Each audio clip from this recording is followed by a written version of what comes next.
Yeah, good morning. Namo Buddhaya. Yeah. So the slide here will be presented as well. And you can look at it because today I'm going to give you something very new, yeah. Especially the concept of 五福临门,五福临门. I hope you understand what is 五福 means, okay? Usually during the Chinese New Year, we often wish others. I don't know how that to be properly translated, but anyway, it sounds like the arrival of 5 blessings. Okay, the arrival of 5 blessings to your house, in front to your house. Okay, so I think we have to know what are these 5 blessings. You can look at the blessing. The 5 blessings consist of longevity, prosperity, health, virtue, and the last one is a peaceful death. I hope you don't mind if I'm talking about the death for today, because when you're wishing someone, don't forget we have to wish them to have a peaceful death, right? It means that to pass away serenely. 好像有一点, to pass away serenely, right? To be free from all the worldly attachment. Will you greet someone? 祝福你善終啊. Will you greet someone like this? But will you greet someone 五福臨門? Yes or not? But 善終 is included in that 五福臨門.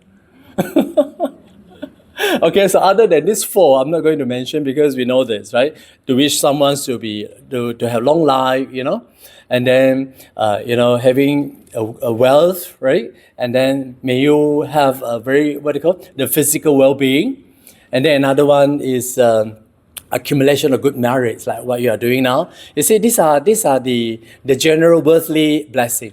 But another one is also sounds very interesting, is to wish someone to have a peaceful death. Right, so I'm going to talk something about the death today. I hope you don't mind. I hope this is not something taboo for everyone, but we really have to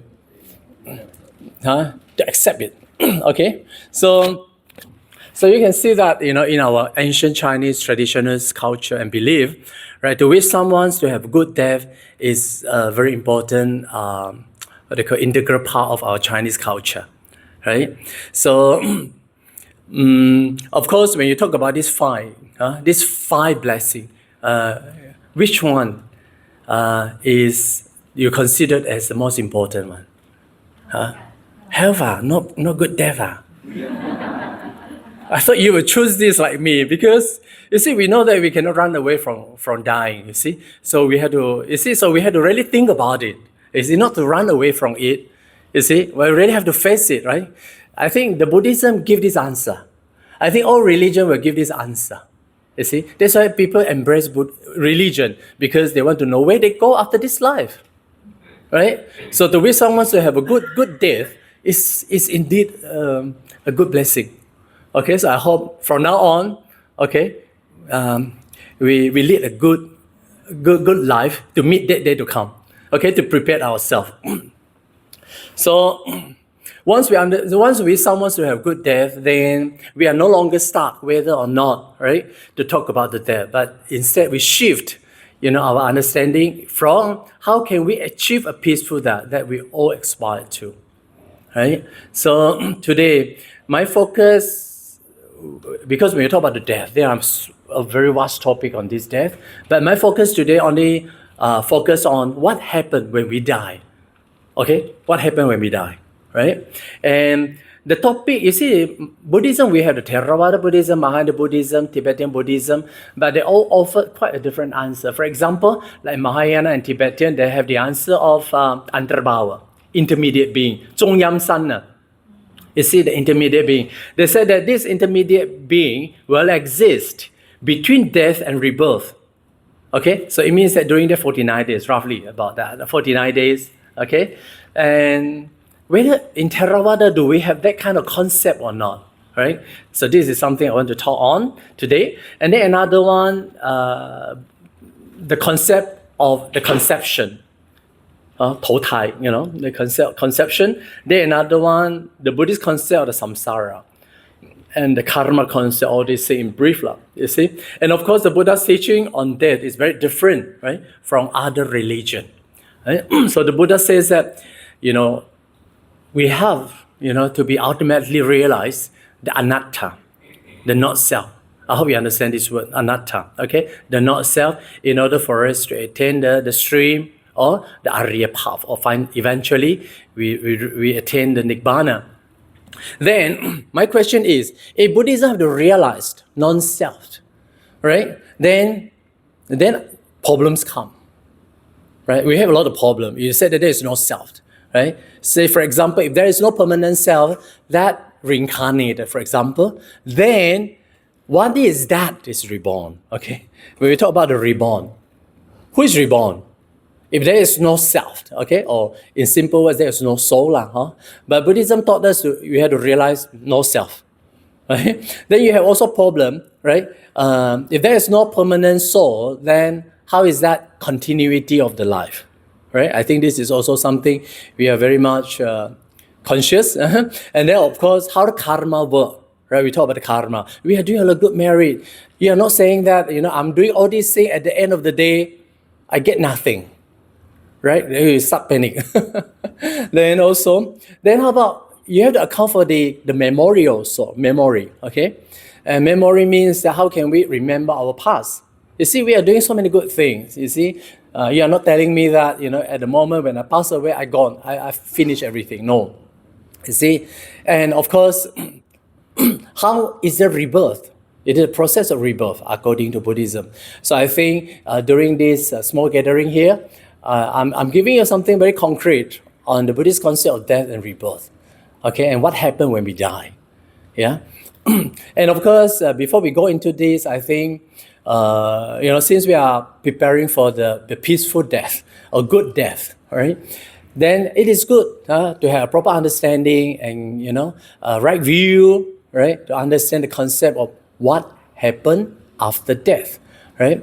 And of course, before going to the Buddhist concept, what happens after that, we had to look at two major world thinking about what happened when we die, okay? Then, of course, Hinduism, Hinduism, they believe in the soul, right?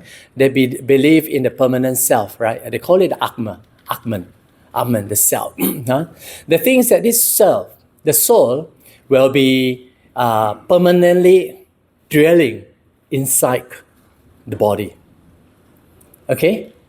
It's like a driver in a car, right? So, our body is like a car, and then we have driver, and that invisible self is dwelling there, right? They said that when the physical body die, right, then the soul or the self doesn't die with it. Isn't it interesting? So that soul, let's so call it, the soul will leave the body when we die and reborn in a new body. So the idea of the self or the permanent soul is there, right? So, and then they also believe that in the Hinduism, they said that the ultimate liberation is that yourself, right, union with the Brahma. And there is a very famous statement, they call it Aham Brahma Asmi. Aham means I, Brahma means their creator God, Asmi I am. I am Brahma. Okay? For them, they consider Brahma. You know the Brahma? Fan Tian Sen. According to Hindu, the Brahma is their creator God. They say, I'm Brahma. It means that I'm the Almighty. I'm the Absolute. Okay? So their understanding of the state, the understanding of the union with the God, union with the Brahma, as described the terms like non-duality. They call it Advaita. Anyway, these are the Pali terms, but I find it very interesting because I attended their course for the last few days in India. I have been repeatedly hearing this again and again and again. You see, they are talking about I'm Asma, I'm the ultimate. Okay? Eventually, their highest practice is to be union with their God, and that is how they attain the non-duality. You see, it means that there is no sense of I and Brahma at the end. There is only one reality. So for them, this is their vimoksha. Okay, their moksha. Okay, so this is the idea of Brahmanism, idea of Hinduism. Then another group of world thinking is they call it the Abrahamic religion. Abrahamic. Okay, not Brahma, but Abrahamic religion, include the Judaism, Christian, or what they call the Muslim. Yeah, and of course, for this world thinker, right, they don't believe in karma, right? Nor they believe in reincarnation, right? Neither they believe in cause and effect, because we are all created by them, right? So they only believe there is only one single life on earth. It means that after you die, right, you have to face a final judgment by the God. Then they talk about if we have faith, right? If we have faith, right, and then if we are performing good action according to their God's will and the teaching, right? Then they said that, you see, after this life, we will go to the heaven, all right? We will go to the heaven, right? Or if not, then we will born in the hell, right? So that their idea of rebirth is one time, eternal destination. They don't talk about the samsara, okay? So this is Abrahamic religion. And of course, Buddhists deny this. First of all, Buddhism deny this true, right? Believe in the permanent soul, right? And Buddhism doesn't believe, right, eternal soul, nor the idea that there is nothing after death, right? Like some group of religionists in India, you see, when they die, everything gone already. So why we do good, why we bother doing good or bad? You see, there is no consequences when we die. Everything gone. You see, so you find all this kind of belief were there in ancient India, even modern day also. Then Buddhism talk about, you see, when we die, it is our action, it is our karma, right? We talk about karma, like you are doing here, you see, 做功德嘛, you see. So you are doing a lot of karma. You are doing accumulate a lot of good merits for yourself. And then, you see, behind all these merits, there is this volitional, the forces that we generate. Huh? Okay? Because when we come here, you say, I want to do good. I want to come here. I want to listen to the Dharma. I want to perform the robe by myself. And I rejoice at it. You see, you are accumulating a lot of volitional act on it, right? So this kind of volitional act in Buddhism, we call it karma. So you see, when we generate these volitional acts, we are creating the energy. We are talking about energy. Now, so that I use a lot of words like karmic energy. It's invisible, but this karmic energy that flows on and on, and transmigrate in the cycle of birth and death. You see? So then how about the death? Death, okay? We know that one day, for sure, we will die. So might as well we prepare for it. And then to have better understanding of that, so that when the day to come, we are happily receiving that day to come. It's like you are migrating to other country, isn't it? You're migrating to heaven, eh? Don't you think, preparing for it is good, right? And of course, what you have done in the past has been tremendous. And you have confidence in that also, right? So it means that at the moment you die, okay, or preparing for it, right? So you see, this final moment will occurs only at the final moment of one continuance of consciousness. It means that this consciousness. So we call it, this is a stream of consciousness, underlying. This stream of consciousness will carry all our karmic forces, right? They accumulated from the past, including today that you have done, right? And these accumulated energy and forces will determine our immediate rebirth in the next existence. Okay? Of course, we are talking about conditions, cause and conditions. When the conditions are ripened, right? What are these conditions? Like the mother's fertility, right? The eggs and the sperm of father and mother, right? And then together with the karmic forces, the early sutta used the word Gandhabba, right? But don't be confused Gandhabba with the goddess. But this Gandhabba, I understand as karmic forces, okay? Okay, then a new life is born.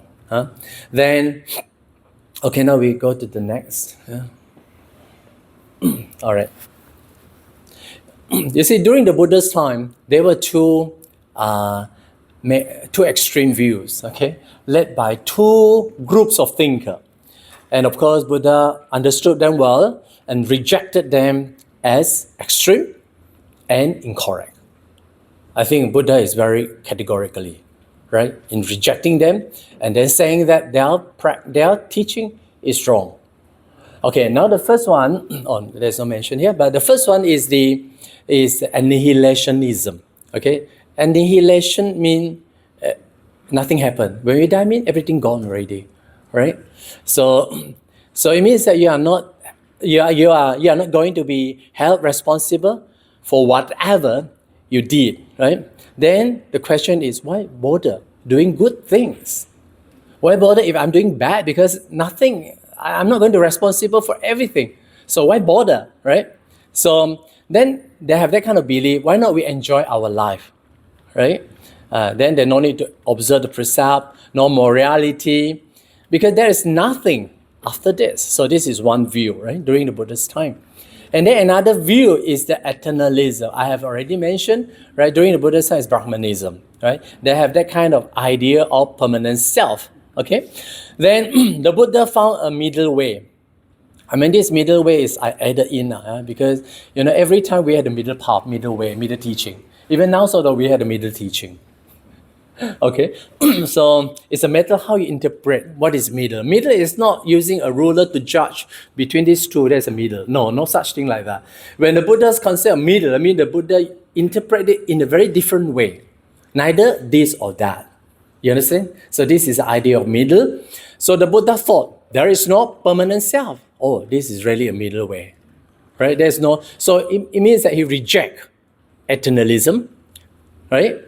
And the Buddha talked about there is a cause and effect after death also, right? So he rejects annihilationism, right? So you think that the Buddha's idea of no permanent self, Buddha talk about the cause and the effect, these are all transcend, these two wrong views, okay? So the Buddha says very clearly that the moment when we pass away, all right? I mean, this one is according to early Buddhism. And then next I will be quoting there's a few passages from the Milinda Panha, which is also very interesting for Theravada, right? Milinda Panha is very interesting, dialogue between the King Milinda and the Bhikkhu Nagasena. I will quote several passages from there that of also interest to all of us, okay, and then to share with you. And then we are talking about the moment when we pass away, there is this energy of our action, right? That is to say, the karma that we have done or accumulated in the past, okay? That stored in the stream of consciousness, right? That continue. That's it. Don't think of solar, nothing like that. Huh? Okay? So next, now we look at the Buddhist concept of rebirth. As I have already mentioned, right, the Buddhist concept of reincarnation, rebirth is totally different from all the other modern world religion, including the ancient one. Yeah? And I have already mentioned that, I call it the middle way because Buddha transcend, this belief. Yeah. Then, and of course, Buddhism doesn't believe in an eternal soul, right? When you talk about the soul, according to all religion, they will say that there is this soul, right, that moves from body to body, from life to life, right? It's very easy. That's why you only need one book enough to explain. But when you say there is no soul, jialat ne. You see, you need books and books and books, commentary and commentary to explain what it is. So this is not something new for us, and it has been a question, for over 2,500 years, and the same question is asked: how? When you say there is no self, how are you going to account for the continuity of life and rebirth, all these things, right? Then, instead of this permanent self, right, the Buddhism talk about the stream of consciousness. Remember, this word is a Vijnana Srota. Vijnana Srota means the stream. Vijnana is a consciousness.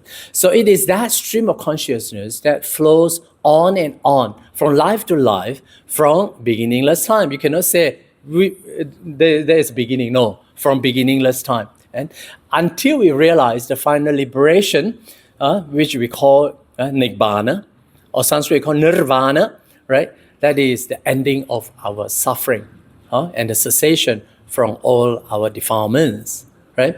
And you find in one of the suttas, Digha Nikaya, it's called the Sampasada Niya Sutta. The phrase is this, Vijnana Srota, okay, ... Ida loke patiti tancha paraloke patiti tancha. Okay, that is to say, the stream of consciousness established in this world and in other world. Okay, it means that after we pass away, it is this stream of consciousness that establish the continuity from this to the next. Okay, so then in other suttas we might hear, the term Gandhabba.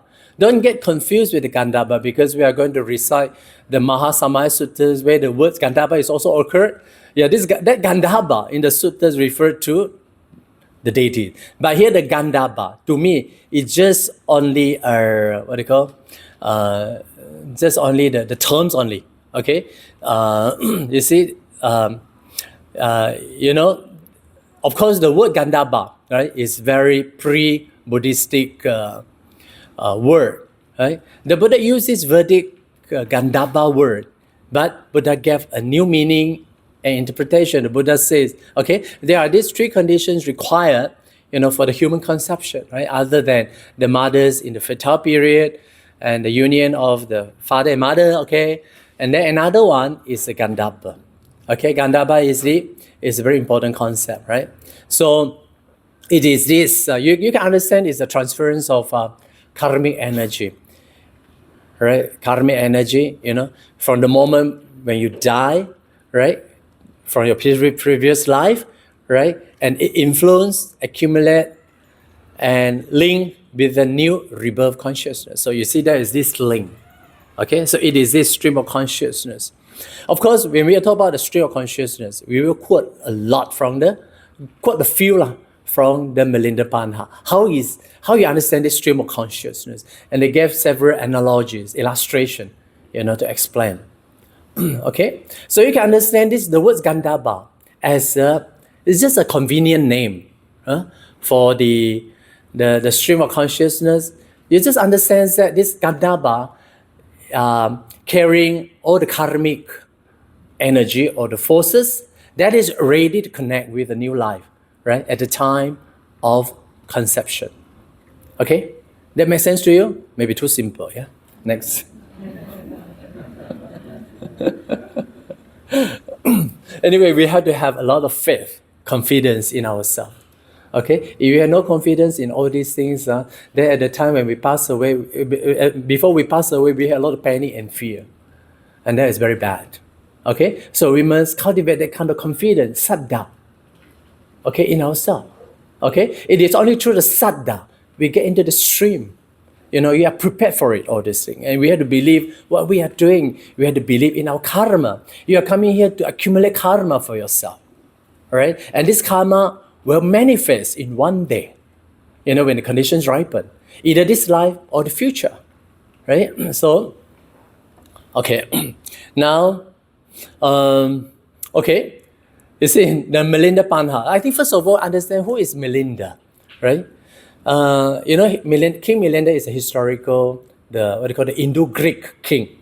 Okay, lived in the 2nd century BC. How many years ago? 2001? About 2001 years ago, right? And he lived in modern day, we call it Pakistan, right? And he is empowered, covered a vast territory of, in the northwest India, and including the Pakistan and then part of Afghanistan. I hope I'm not wrong, because I have expert here. Okay, and then there is this very famous, the text called the Milinda Panha. It was not the Theravada text, but however, Theravada incorporate this text into a very important text in our Theravada. I think the reason is because, you see, the questions that asked by King Milinda was very relevant. Okay, and you find that Theravada tried to give a lot of new idea to this. I don't think 100% answered by Bhikkhu Nagasena, but there is also another half that added on by the Theravada also during the, with Sudima, during this Buddha Ghosha's time. Okay, so, and then, in this text, there is one very important question that raised by King Milinda, is that, he said, if there is no permanent self, okay, Buddhism talk about anattama, right? Anicca, dukkha, anatta, right? Then what is it that gets reborn, and how does the karma carry over? Okay, so this is a very important question. I think like you and I also will ask the same question, right? Since we talk about non-self, then we have a lot of problems, isn't it?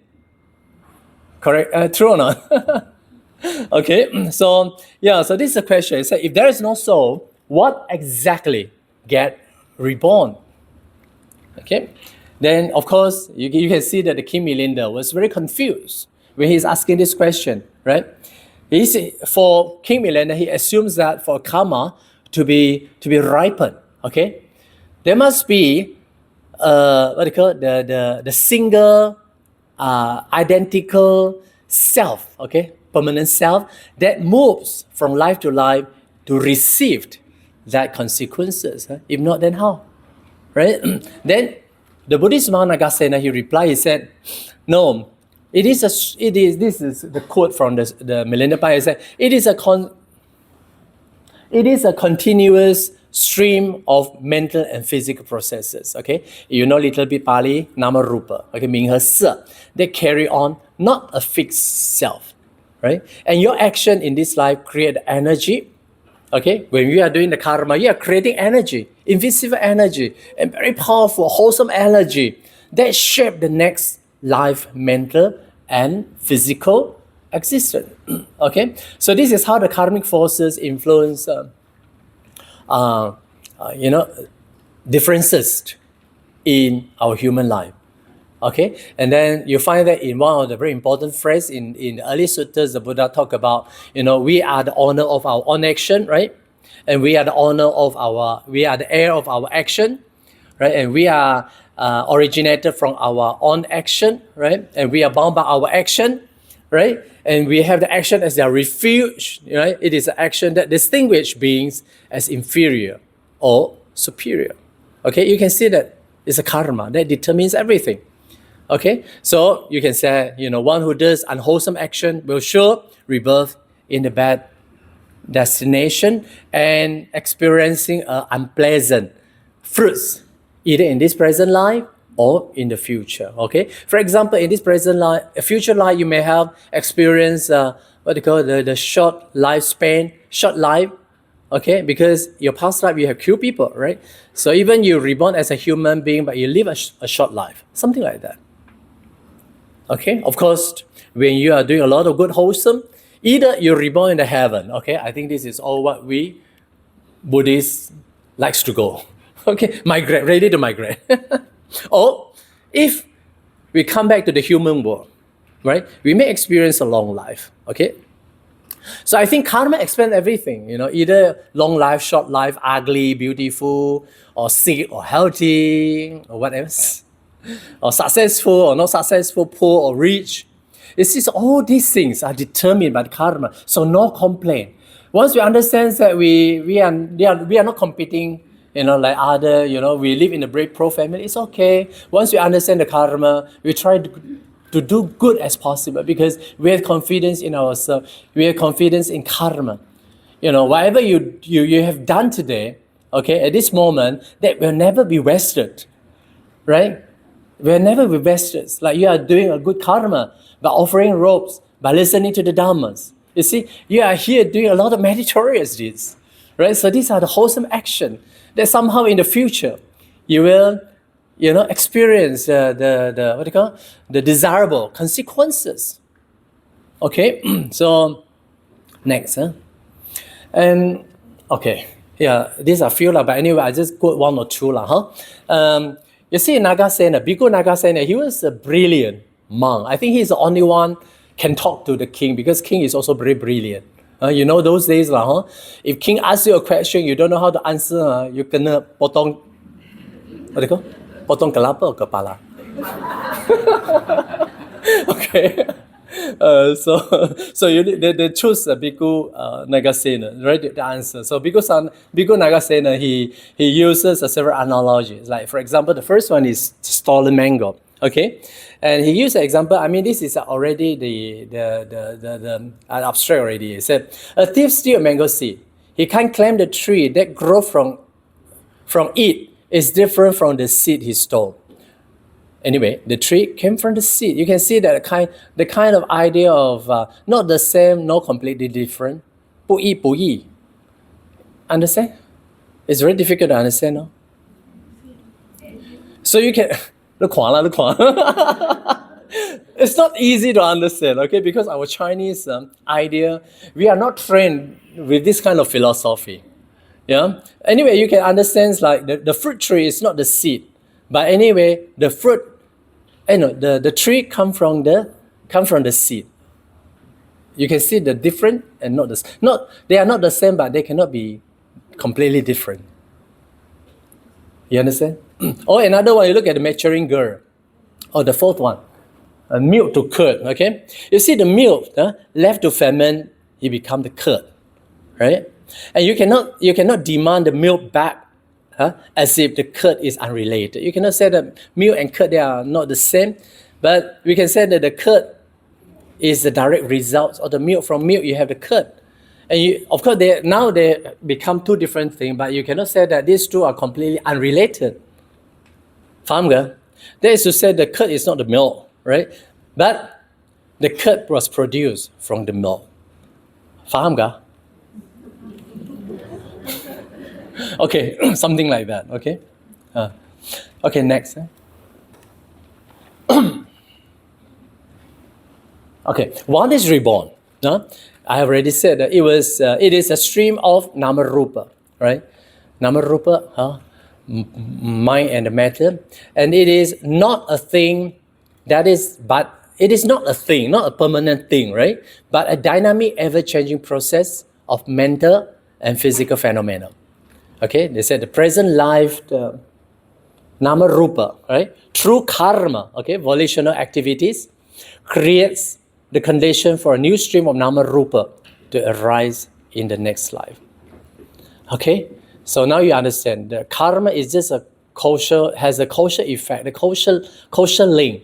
It's not an entity by itself. It's just a causal link. Next. Okay, to conclude, right? No one can escape from the consequences of the action. So we believe, right? Buddhists believe, right? We have to do good thing.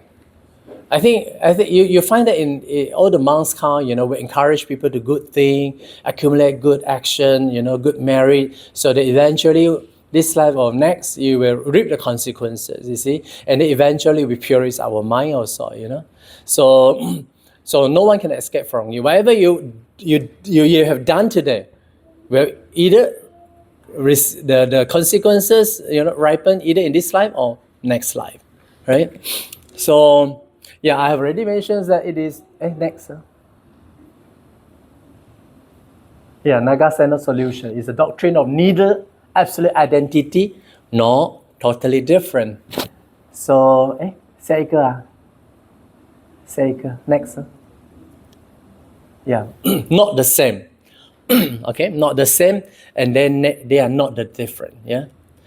So this is to understand the concept of rebirth. Next. Okay, now we come to a very interesting one. It's about the Milindapan on the Antarbhava, right? In Chinese, we talk about 49 days. When a person passes away, that's why we have to do 7 days. Okay, you see this kind of idea of 7 times 7 is very Hindu practice.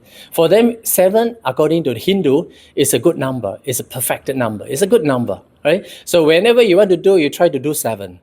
Even the Buddha was 7 steps. Okay, and then 7 days a week, isn't it? And there are many, even you don't know the specific years, you just thought 7, then sure will correct one. After 7 years, the Buddha met his mother in the heaven. Okay? Or if not, then 7 times 7, then 49. So, you see, we have seen that the Buddha rejected the idea of a permanent self. Then Then how about the concept of intermediate being? You see, for many Buddhists, I'm not even Theravada also probably influenced by these ideas of Mahayana. They said that this intermediate being exists between death and rebirth, right? And how long it stay there? 49 days. That's why we have to do good merit. So to release, okay, to save this antarbhava, Chung In Sen. Okay. Then the King Melinda question is that he asked, what color or form this intermediate being takes when it travel to the next life? So interesting, no? You are talking about like a visible being. This is indeed the question asked by King Melinda. Then the Nagasena said, no, right? Intermediate being is not a teaching of the Buddhas and is not found in the canonical text. I mean, this one is only for Theravada point of view, from the Pali canonical text, okay? And Nagasena go even further. He said that this concept antarbhava is a concept of non-Buddhist school. It's not a Buddhist concept. Okay? Then Nagasena is very good at using the analogy to explain. He said, to explain how rebirth can happen without a traveling entity. Okay? Nagasena uses the example of sound. He said, when he speaks, right? The sounds travel to the king's ear. But there is no visible, there is invisible colored entity, so sound being that moved between them. There's no such things like that, right? Similarly, they said rebirth occurred through a causal process without a middleman. That is to say, antarbhava, intermediate being. So you can see that the rebirth, right, is a very natural process of cause and effect, right? It is not a thing that travel, but a flow of energy. Okay? Sound interesting, no? So you see, when we think, when we do, when we speak, we create energy. People can feel it. When you talk something good, I feel good. If you talk something bad, I feel bad. How? Because it's the energy that radiated from you. Okay? So similarly, okay, I just in brief, like I said, when a person dies, right? That is to say, their life ended there. But the energy of the karma remain, will continue, right? Like a seed that has been planted, it's just waiting for the conditions ripen and it grow fruit, right? So that is to say, when the conditions are ripened, that karmic seed, okay, will sprout, germinated, right? And causing a new life to begin. Okay, so the whole thing is, before and after, there is not the same, nor completely different. Faham ke? Okay lah, huh? If don't faham, then we attend the dead workshop. Okay. Because this is a bit lesson for us to learn. Okay? And these days, I organize many, the Asubha meditation retreat workshop, right? One in Chinese, another one is in English. Chinese and English, So I encourage you all to join this Asubha workshop. Asubha means the loathsome, 不净观, okay? 不净观 workshop. We are seeing the real body. Okay, not only one body, but few bodies. Okay, we see the internal organ. We see everything. Okay, for you to practice the Asubha. Okay, to generate that kind of disgust, or to overcome our desire and the fear towards death. Okay, so I welcome you to join. If you're interested, today is the last day. Not last day. The registration closed today. So if you're interested, so you go to our Brahma Vihara, a little promotion. You go to our Facebook, you find you find these posters and you go to the link. Okay, I encourage you to join, but this time will be in Chinese. The next will be in English. Okay, but the date still not sure yet. But you can join. Is I think on the 21st to 23rd is Asubha meditation retreat, and then on the 29th and 30th, right, will be the Asubha workshop. Okay, it's worth to seeing all these things so that we are happily prepared our future destiny. Don't you think so? 有什么好怕的呢？ You have to believe in ourselves. Like you're coming here to do a lot of good merit. You know for sure that your action, your good action, your wholesome action will bring wholesome results, right? That wholesome result means that we have confidence in ourselves. That wholesome result will be either born in the heaven, okay, if not successful, realize anatta huh? But at least, okay, we prepare ourselves for future destination, or you come back to this. You will sure come back to this human world, not to the animal realm, right?